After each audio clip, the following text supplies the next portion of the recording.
All right, hello Facebook and hello podcast and hello Instagram, and if you can get your life together, hello YouTube as well. I don't know what's going on over there. Hello everyone, welcome to Startup Business Q&A number 94. Thank you everyone for jumping in here. It always is an honor. And wow, I sent out a question last night. You know, can I just get some love from you guys? What questions do you want me to answer on the show?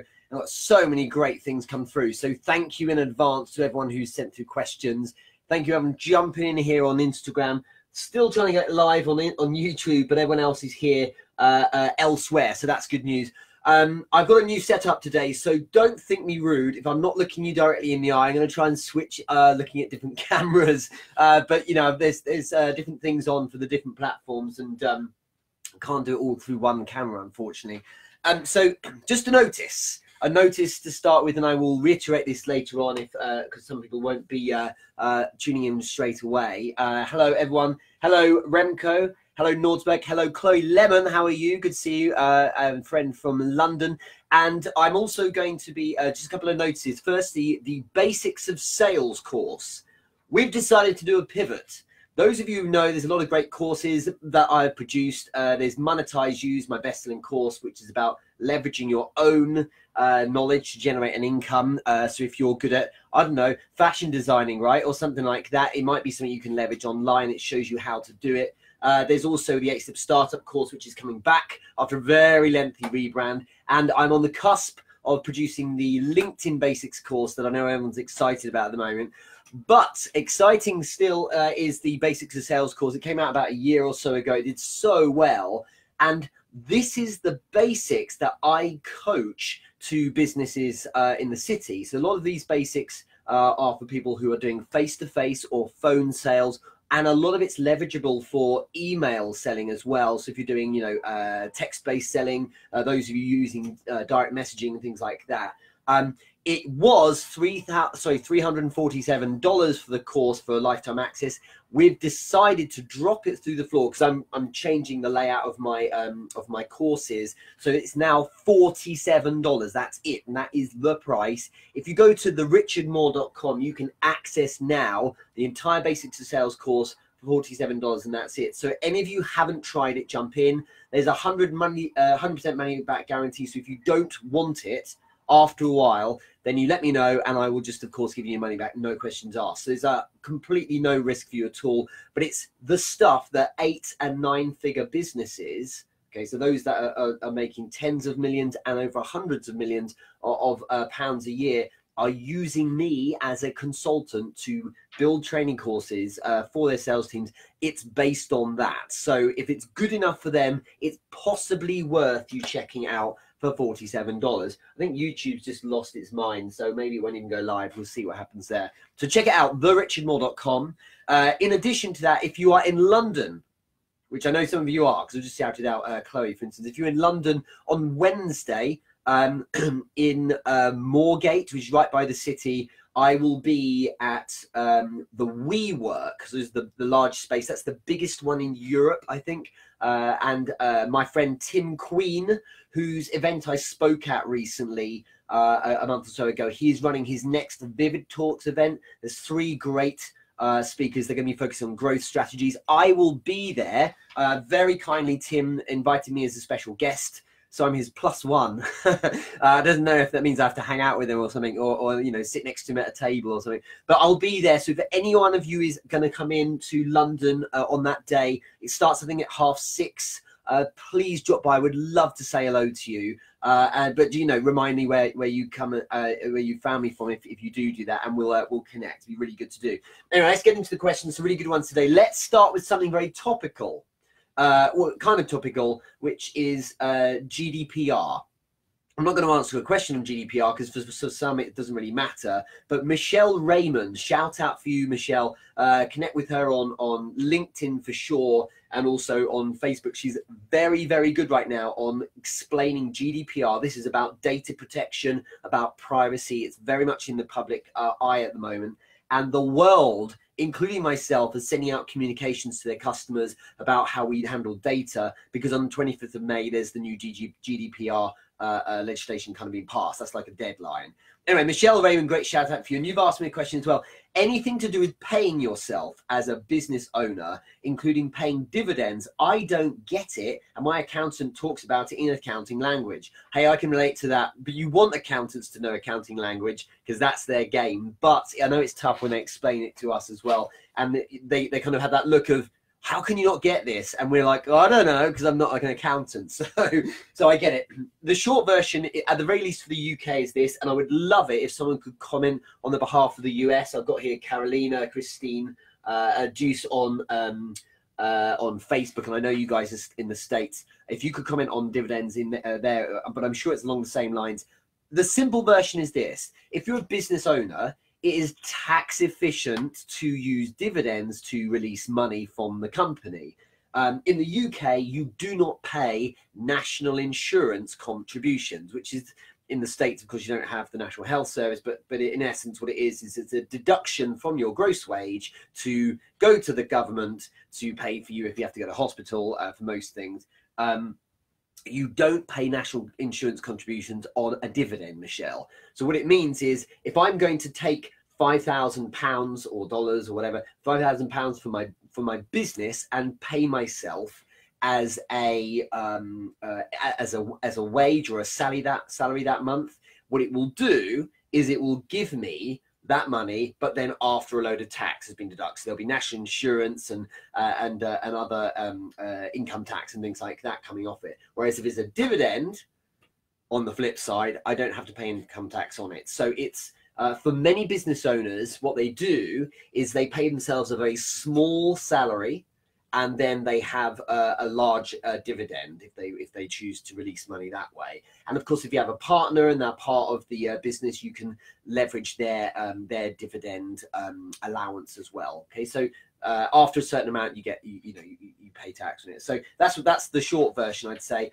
Anything to do with paying yourself as a business owner is a really good point here. I just want to touch on this for you, Michelle, and hello everyone again jumping in on the different platforms. It's nice to have you jump in today. It's a really good point here. No matter how much money you're making, it's a good idea, I believe, for the first year at least, probably 2, to make yourself personally as broke as possible, because then the money can stay in the business and being reinvested for as long as possible. It also has another effect as well, but I'll tell that in a sec. For as long as possible, I try to stay broke in the sense I drew out literally just what I needed.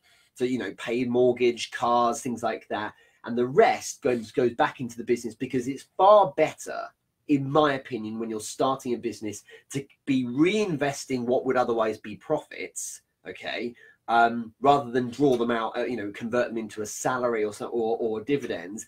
Far better, rather than having the bling bling lifestyle, keep the money in the business, reinvest it, and you'll win later on because you're running fast. You can grow bigger, you can grow and scale quicker, you can just take on more systems and automation and other people and things like that, because the money is there rather than in your checking or current account. It's such an important point. And by staying broke, it meant that we got by as a family, but the business grew fast.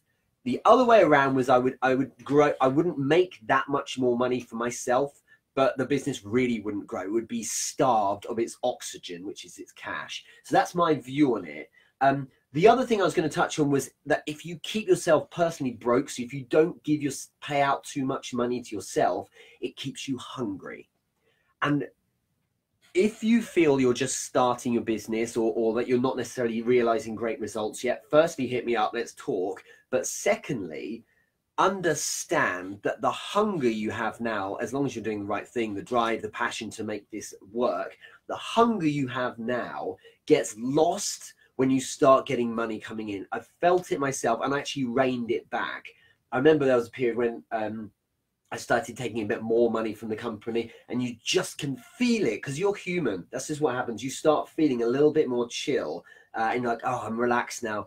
We're okay. And look, you need to have a bare minimum amount of money to at least be able to survive and things like that. And it's good for you to be able to take the odd break here and there, right? But And you're going to be completely impoverished if your business is flying, but at the same time staying hungry in the sense that you're not, you're feeling a little bit of pain, so it pushes you to keep working, I think is a very underrated tool. So that's my view on it. Thumbs up if you agree. Some of you don't. I know some of you don't, because I see a lot of people online who at the first moment of making any money splash it all about, and then of course then they're looking great and successful, but the business isn't going to move that fast. If you're making great gains with the business, ask yourself, what could you now do to start really scaling up? This is important a reflection you need to have on how you're going to look at your money. Stay broke and stay hungry. If you want to read Damon John's The Power of Broke, is a really good book. He's the founder of FUBU. It's a really good example of that. So Michelle, thanks so much. And yeah, anyone who's into GDPR, check her out. She's certainly on LinkedIn. Michelle Raymond's a really strong person to speak to about this. Raymond. Next question here, as a couple actually, from Nadine Levert Langlois and Langlois. I hope I said your name right, Nadine. I'm going to catch up with you a bit later on today. She's written, Richard, I'm starting a partnership with my sister. I already have an established photography business with years of clients. We're not sure how to amalgamate the two, since photography will now be part of our setup. Do we sell my photo company to our new company, or do we just keep track of the leads and give me that extra percentage? And what about the social media accounts with already established business? This is a very important question because it comes up a lot. The thing is, if I've got an established business and that's going fine, and it's got social media, it's got a pool of clients and so on, but I've also got a brand new business I'm about to build, it's tempting to streamline and put the two together, but it's impossible to know how it's going to go. You and your sister have decided to work together. That might not work. You don't know, okay? You've decided to grow a new business. That might not work. Or you might pivot, for instance. So the point in here is that it's dangerous at the very start to bring them all together, because that's presupposing that that's the best route to take. My suggestion, this is what I've done, I would suggest strongly, is that you keep them separate for now. Subcontract from your new business to the photography business. So when there's photography required for the social media business, I believe it is, then you subcontract, so you send an invoice to your photography business. And in terms of the social media accounts, Nadine, what is important is you have them separate. You can allude to the fact you've got a joint venture here. You can allude to the fact you're working together. Leads brought up by one set of accounts can be used to help the other, and vice versa. Plus, the new business needs leverage points. And if it's got an established sister company it can work with, so the photography one, that's a really good way of kind of using the great audience and the followers, because obviously it's going to be a kind of similar space to say, hey, check out our similar company, or check out this business and follow them as well, and do a deal or offer or something like that.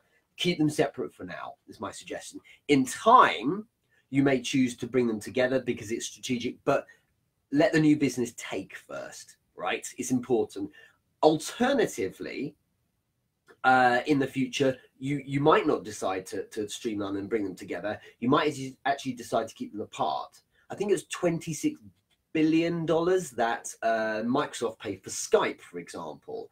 There's no way they were going to amalgamate Skype and bring it into their business and just be the voice part of Microsoft, because the brand of Skype is well known.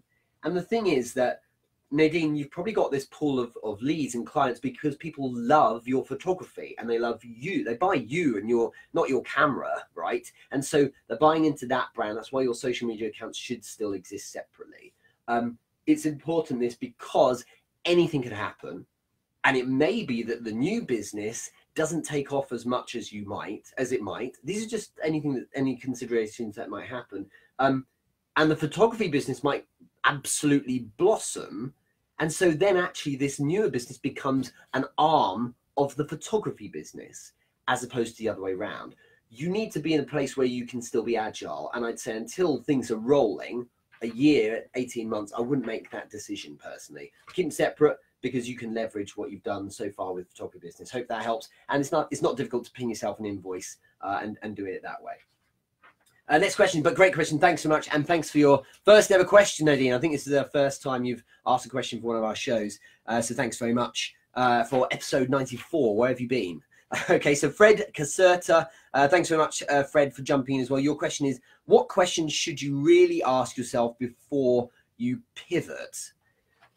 This is, I haven't had a question about this for a while, actually. Pivoting is essential because, or the discussion about pivoting is essential because it's important to understand, especially if you're starting out, that certain things are going to be happening. For example, if you're in a place where you're not getting much success, your brain is going to be telling you it's not working, therefore rejection is what I'm feeling, and therefore I don't want to do this anymore. We like to avoid pain. We don't like to. We avoid pain. That's what we try and do. It's how we're hardwired. So the problem is that a quick fix is to quit. Okay. There's an article about this I saw online, which is, you can stick, pivot, or quit. Quitting is easy. Don't think it is wrong to quit because it's fashionable to say I never quit. It sometimes is stupid to not quit. Quitting can be powerful if it is on certain things, such as something you really don't like, right?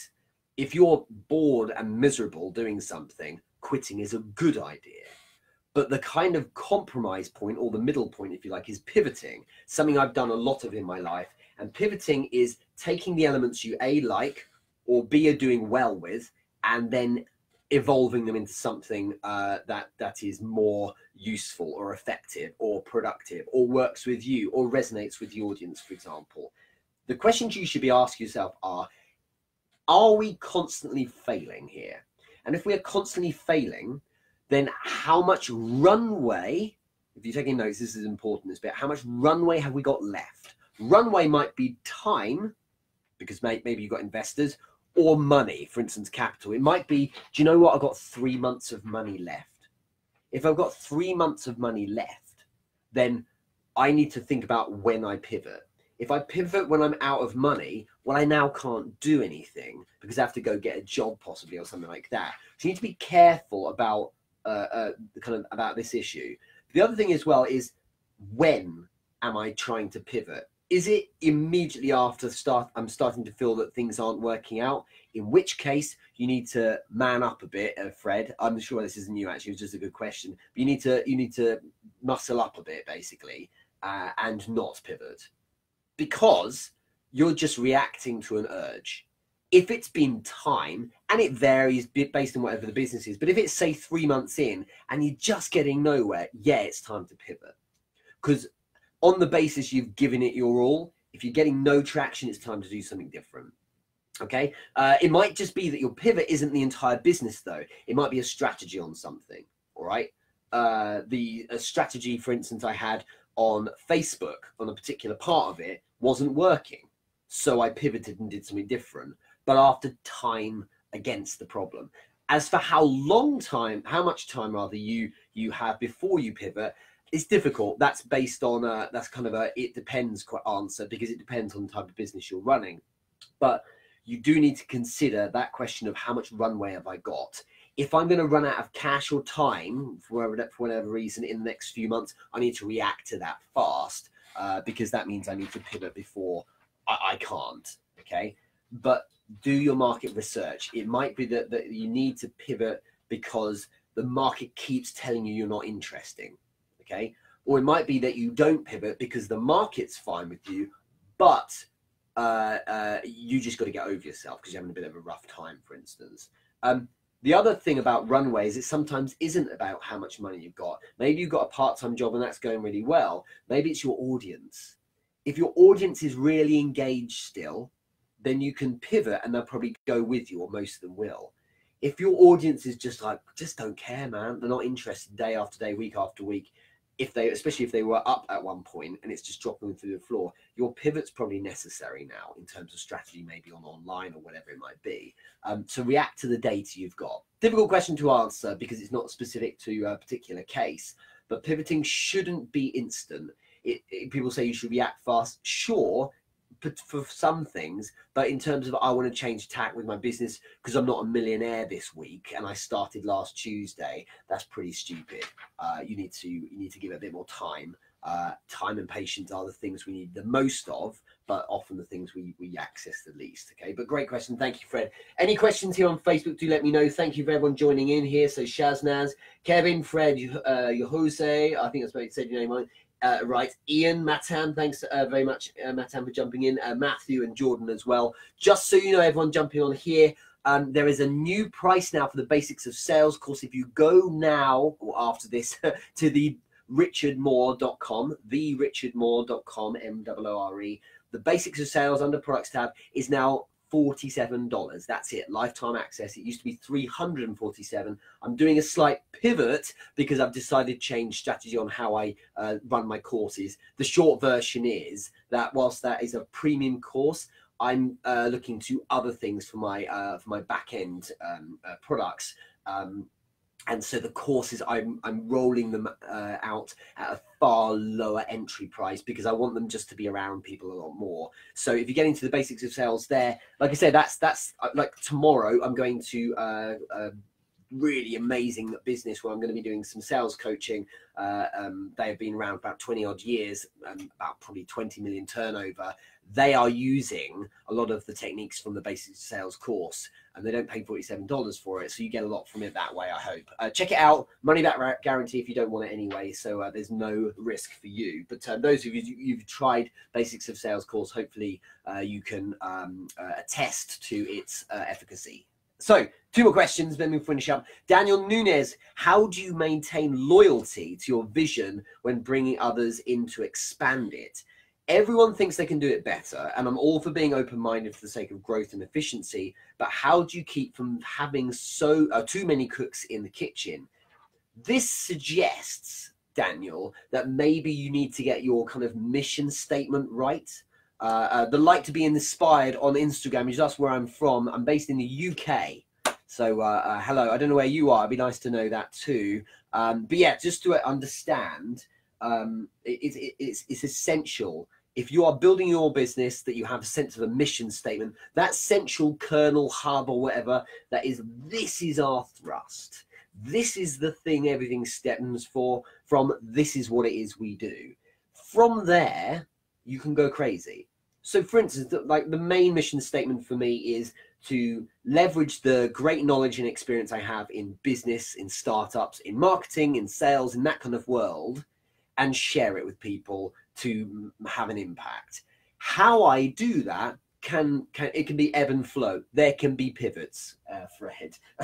And the idea is that if I bring different cooks to the kitchen, in your words, Daniel, that as long as they're clear that that's our central direction, then how we do it is always up for discussion. If you're too rigid, you got problems. So maybe take a step back and say to yourself, right, what's the main thrust? And this should be something you can say in a sentence. If you need help with this, type into YouTube Lines of Work, Richard Moore. There's a video I did about this a couple of years ago called Lines of Work and Lines of Focus. Basically, what you need is an awareness in a sentence of what your line of work is. So what it is you do. And line of focus is kind of at the moment, what's the main areas you're focusing on to do that.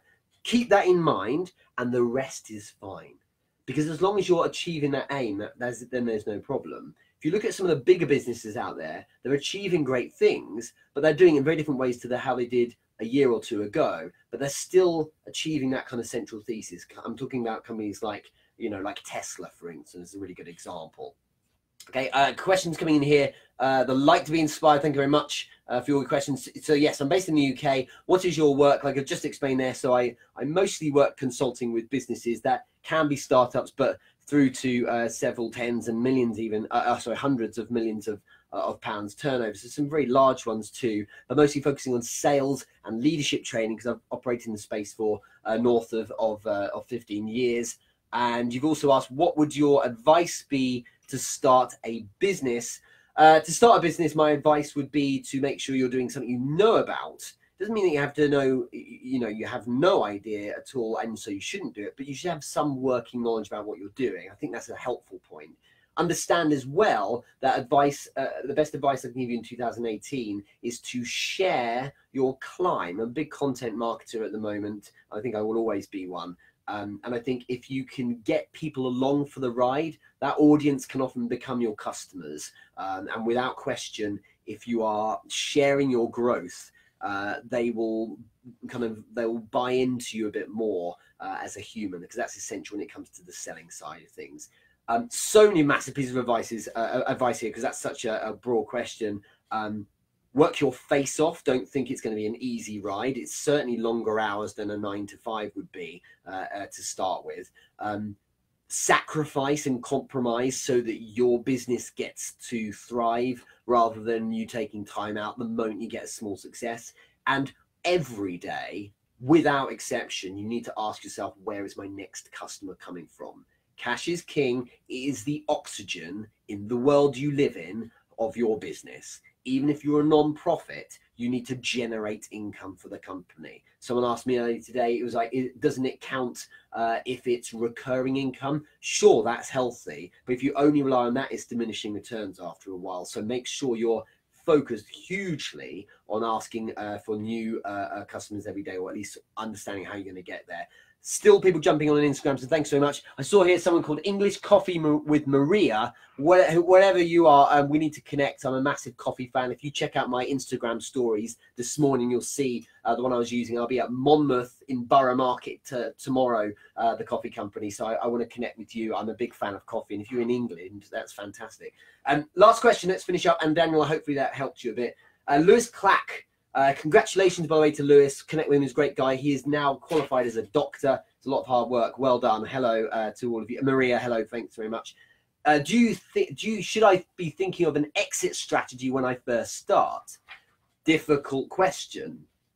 If you are building your own, if you're going to be like the next Marie Freleo, the lady who's like a life coach, she's got her own channel. You know, why would you do an exit strategy? Because the business is all about you. Personally, I think no. You can always build one later. Plus, if your one eye is on an exit, unless it's particular types of business, it means your eyes aren't focused too much on what you're doing right now, or as much as they might be. Having said that, there's nothing to say you can't think about how you would exit if you wanted to, and how you would, as well as exiting, how you would maybe sell the business if you wanted to. So they're important considerations, but they're not necessarily things you have to hold in mind all the time. So, for instance, I invested in a business recently, and part of the contract was me basically being on their board as a non-exec advisor. But when I produced the contract for them, in there is how I would exit the arrangement, and in fact it soon will be happening that I need to exit that business. I've gotten to where I want them to, where they wanted me to be, and now it's time for them to go. I'll stay invested, but that will be me out in terms of advisory role as such, and I think that's just the best way for it. So that needs to be built in, but you don't really. I think some things can be overdone. If you look online about, type in small business advice, you will find a huge spectrum of advice, and much of it is quite traditional in the sense of practice, careful, be very sensible. Sure, risk aversion everywhere, okay, but you can overdo it. Too much planning and preparation is one of the biggest killers of startups, in my opinion, and it's an opinion based on a lot of experience with people who are starting businesses. I do feel that there's overdoing it with the business plan space. There's overdoing it with things like exit strategies as well. So much planning and arranging the furniture that no one's actually ever sitting on it. And that's the problem. So I didn't really build a business plan because I knew that within days, if not weeks, it would be changing and pivoting, because that's how it is when you start. Have a general thesis, like I said earlier, kind of a general hub of what it is you're doing, and stick to that and focus on that. And in the words of Gary Vaynerchuk, hold your breath, okay? And focus on just doing that for, say, 2 years. Then you can start thinking like you look up from the page and say, so, well, where are we now? And where might we go? And how does that affect how I might exit, for instance? very early on, these things are, there's so many things like that you could be doing, and they end up impeding your ability to actually do any work. That's the problem. So that makes a big difference. Abby B, Fearless Living, hello, thank you very much for joining in here. The Like to Be Inspired, good question. Do you like Gary Vaynerchuk? Do I like him? I think nothing of that question, because I don't really know the guy at all, but I think he's a good bloke. He clearly is popular online. He is a perfect example of what is required if you're going to content market. One thing Gary Vaynerchuk, I don't really watch people much, that's the thing, but I check him out every so often. I do have his books, for instance, because I think it's intelligent to leverage the knowledge of someone who's doing a great job. Gary Vaynerchuk's interesting because so many people, probably the majority of the people who take action against Gary Vaynerchuk's advice, they then go and try and be Gary Vaynerchuk. But what the problem is if you're just spouting lovely rhetoric but have no business behind you, I'm not going to say if that's wrong or right, because some people are fine doing it, but I feel that it's missing a trick about what he does. Gary Vaynerchuk is the CEO of a media business. That's what he does first and foremost. And the Gary Vaynerchuk, the noise you see on, say, YouTube with Daily V and so on, is a small team that produces videos that he doesn't produce himself. He, he's just documenting the fact that for entrepreneurs, they need to understand there's a lot of work involved and a lot of work ethic, and he has that. But I think it's important that people understand, if they're going to talk about stuff, they need to probably know what they're talking about. And he talks about things he knows about because he's doing it. I'd like to think it's the same for me, because I have skin in the game, have had for a long time, and every moment I'm not on social media, I'm actually doing client work, and I think that's important. It's very easy to have that kind of veneer of, oh, I'm doing all this great stuff, but unless you're actually doing anything under the bonnet, then there's no substance there. And I think that's one of the things he shows. The other thing as well is take action. Don't sit. I think Gary Vaynerchuk would actually agree with this advice. Don't sit watching Gary Vaynerchuk videos. That will not make you successful.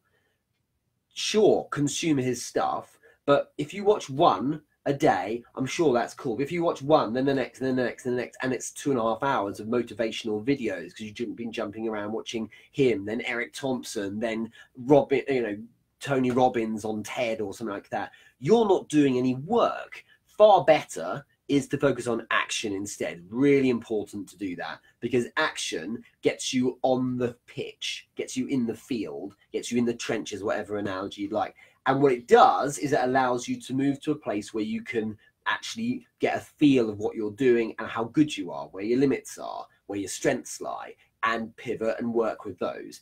Far better to do it that way. Get in the game. Don't spectate. It's so important. So taking action is the big win there. And yeah, I do like Gary Vaynerchuk. What do I think are the best brands? I don't know. Best in what way? You need to expand a bit more there. I think in the best brands for social, example of how to build a brand online with social media. Gary Vaynerchuk is a great example of that. I think there's a lot to be learned for different brands. So check out someone like, for instance, like David Ogilvy up there. Someone is the book Ogilvy on advertising, really good kind of introduction to brands and how they work. But otherwise, I think hopefully that answers your question. And thanks very much for your lovely messages. A couple of messages here on Facebook. Chris has asked, how do you ensure you're charging the right amount for your services? Well, you test, as with anything. So I'm rubbing my stomach a bit because I've got this. I was meant to have an operation last week, didn't happen. That was embarrassing. It was actually a third consultation, so it was. It's now going to be a couple of months from now. So I'm on my stomach a bit because it's aching. But yeah, Chris, you've asked, how do you ensure you're charging the right amount for your services? When I first started consulting years ago, I just charged. I think I charged something like it was like $300 for a month. Okay, for a month. And it's because I was like, I don't know, so I just charge it. And then I just thought, what I'll do, and this is how I would do it to answer your question, Chris. I'm looking over here because this is where my Facebook feed is.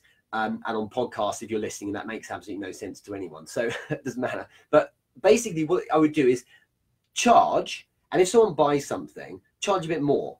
If you don't know, just charge a bit more, then more, then more, then more, and then more. And just keep going. Then you'll start feeling some resistance. I remember the first time I did some content marketing for a client. So this was like an influencer marketing thing. They were leveraging my brand to try and make to leverage the attention I have. And I was like, I don't know, I'll just charge you this much. And you just keep charging a bit more each time someone says yes, until you get to that resistance. I remember the first time I charged £1,000 for a day's work, for a day's consulting. And I remember thinking, wow, I used to earn that in a week, and this is in a day. And I remember doing it and thinking, I'm now ticking over into the 4-figure mark. This isn't a brag, by the way, this is just the explanation. It was fascinating because the value was there in the mind of the buyer. They were like, oh, wow, of course, yeah, of course. I mean, it was no problem because I think it was sold in such a good way. They were like, you're the solution, we agree on it, and we get on really well. It's almost a foregone conclusion, we'll do it. So yeah, sure, £1,000, cool. And I was like, okay. And it was really strange because I'd been closing £100,000 deals before in the corporate world, but when I got it for me, it was a very interesting validation. And then I was like, let's push on. And you just, charge a bit more. And then after a while, you're like, okay, it's about, you kind of get a bit of resistance after a while. You're like, okay, that's probably about the amount I should be charging. Test it. But also think about this. As long as the perception, Chris, of value that you get, or rather that your buyer gets, is higher than the amount you're charging them in money, then you're winning. So what I like to do is think about the position of that particular product or service in the whole ecosystem. Because I have a lot of products and services I can offer. You could join my premium community on Slack, which is the Entrepreneur Business Club, and that's $10 a month. That's it. That's 33 cents a day it works out to be part of that huge community. That's about like 100 people in that group. Hit me up if you're interested in that, by the way. But then it goes through to the consult. Like now, a phone call is £300 for an hour, for instance, and there's all the products in between. So, like I mentioned earlier on this session, the Basics of Sales course is now $47. Those 6 lessons, about an hour long or so, which really crunch how to sell the basics so anyone can access it.